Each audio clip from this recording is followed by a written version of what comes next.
বাবা হ্যাঁ মারিয়া না। ভাইয়া ধরো কেমন ভাই প্লিজ প্লিজ এটা তোমার সারপ্রাইজ ছিল? হ্যাঁ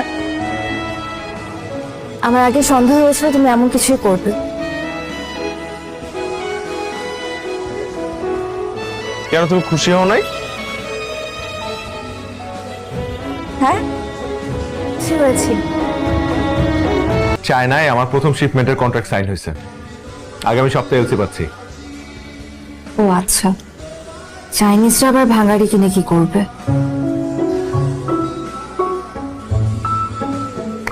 সবকিছুরই দাম আছে বুঝছো, ভাঙাড়িরও দাম আছে। আচ্ছা শোনো, বাবা তোমাকে বলছে দেখা করতে। এখন কি করার কথা? ব্যবসা, আমি অলরেডি একটা ব্যবসা শুরু করেছি, খুব ভালো যাচ্ছে আলহামদুলিল্লাহ। ব্যবসা?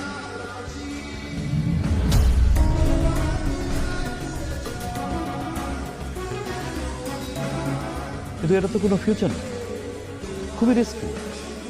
কারো কপাল খুলে আবার কারো কপাল খুলেই না।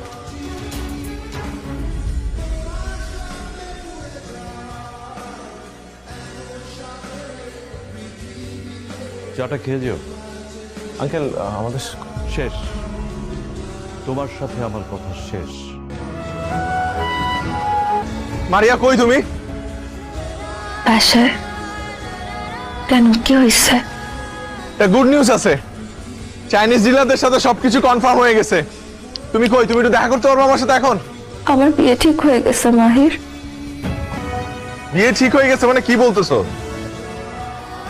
কোথেকে এক ইঞ্জিনিয়ার ছেলে ধরে আনছে, হ্যান্ডসাম স্যালারি, ব্রাইট ফিউচার। আমি তো তোমাকে কতবার বললাম, চাইলাম, বাবা চাকরিজীবী ছেলে ছাড়া আমাকে বিয়ে দিবে না। মারিয়া আমার মনে হয় কি জানো, এই বিয়েতে তোমার বেশি একটা অমত নাই। বুঝতে পারতেছি না, আমি জানি না, আমার কিছু ভালো লাগতেছে না, আমার অস্থির লাগতেছে। অস্থির লাগতেছে না? অস্থির লাগতেছে, অস্থির লাগতেছে তোমার? আচ্ছা তোমার আমি একটু হেল্প করি। যে ছেলেটার সাথে তোমার বিয়ে ঠিক হয়েছে না, ওই ছেলেটারই বিয়ে করে ফেলো। আসলে আমার মতো এত ছোটখাটো একটা ব্যবসায়ীর সাথে তোমার তোমার যাই না, তোরে বিয়ে করে ফেলো। হ্যাঁ কি একটু রিলিফ লাগতেছে না এখন? বাই, আর কখনো আমি তোমাকে ফোন করবো না।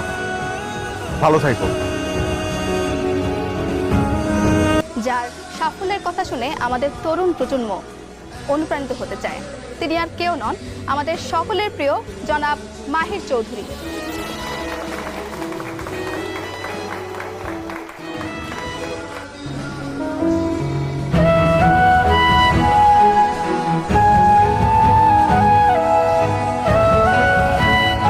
তুমি তো এখন একজন বিখ্যাত বিজনেসম্যান,